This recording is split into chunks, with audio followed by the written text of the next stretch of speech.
રાજકોટમાં સૌરાષ્ટ્રના સૌથી મોટા લોકમેળાની તૈયારીઓ ફૂલ જોશમાં ચાલી રહી છે। રેસકોર્સ ગ્રાઉન્ડ ખાતે આગામી 2 થી 6 સપ્ટેમ્બર દરમિયાન યોજનારા લોકમેળા આ વર્ષે વિરાસતથી વિકાસ નામ આપવામાં આવ્યું છે। હું અત્યારે રાજકોટના રેસકોર્સ ગ્રાઉન્ડ ખાતે ઊભો છું, ત્યાં સૌરાષ્ટ્રના સૌથી મોટા લોકમેળાને લઈને તડામાર તૈયારીઓ શરૂ કરી દેવામાં આવી છે। મારા પાછળના તમે દ્રશ્યો જોઈ શકો છો। અત્યારે લોકમેળામાં નાની મોટી રાઇડ્સની જે છે તે કામગીરી હાલ જે તૈયારીઓ જે શરૂ છે। આપને બતાવીશ કે લોકો જે છે તે કલર પણ કરી રહ્યા છે। ત્યારે આપણે કહી શકાય કે આગામી દિવસોમાં આ સમગ્ર ગ્રાઉન્ડ લોકોના આકર્ષણનું કેન્દ્ર બની શકે તેવા પણ દ્રશ્યો ક્યાંક જોવા મળી રહ્યા છે। આ વખતે લોકમેળાનું નામ વિરાસતથી વિકાસ નામ આપવામાં આવ્યું છે, જે 2 થી 6 સપ્ટેમ્બર સુધી યોજનારા આ મેળામાં મોટી સંખ્યામાં લોકો ઉમટી શકે તેવી પણ ક્યાંક ને ક્યાંક શક્યતાઓ જોવા મળી રહી છે। લોકમેળાના ઉદ્ઘાટનના દિવસે નેવી બ્રેન્ડનું પણ આયોજન કરવામાં આવ્યું છે,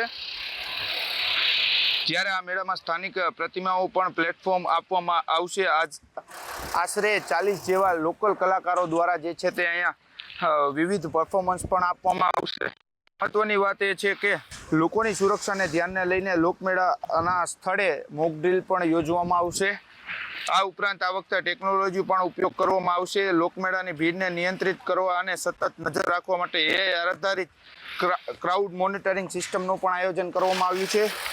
લોકમેળાને અંદાજે 12 કરોડનો વીમો લેવામાં આવ્યો છે, જેથી કોઈ પણ ઇચ્છનીય પરિસ્થિતિ સર્જાય તો સુરક્ષાત્મક વ્યવસ્થા ઉપલબ્ધ રહે। જ્યારે આ રાઇડ્સને લઈને સુરક્ષા વ્યવસ્થા અને સાંસ્કૃતિક કાર્યક્રમો સુધીની તૈયારીઓ અત્યારે પૂરજોશમાં ચાલી રહી છે। હવે જોવાનું રહેશે કે 2 સપ્ટેમ્બરથી શરૂ થનાર આ વિરાસતથી વિકાસ લોકમેળા રાજકોટ સહિત સમગ્ર ગુજરાતમાં જે છે લોકોની ભીડ અહીંયા ઉમટતી હોય છે, અને કહેવાય છે કે આ સૌરાષ્ટ્રનો સૌથી મોટો લોકમેળો છે, જ્યાં લોકોની ભીડ એટલી હોય છે કે જ્યાં અહીંયા હેન્ડલ કરવાનું પણ ક્યાંક ને ક્યાંક અઘરું થતું હોય છે। ત્યારે આ લોકમેળાનું જોવાનું રહ્યું કે 2 સપ્ટેમ્બરથી 6 સપ્ટેમ્બર સુધી ભીડ સહિત લોકો કઈ રીતે આ મજા માણે છે। કેમેરામેન ગૌતમ લશ્કરી સાથે મિત ભટ્ટી, ચાંદની ન્યૂઝ, રાજકોટ।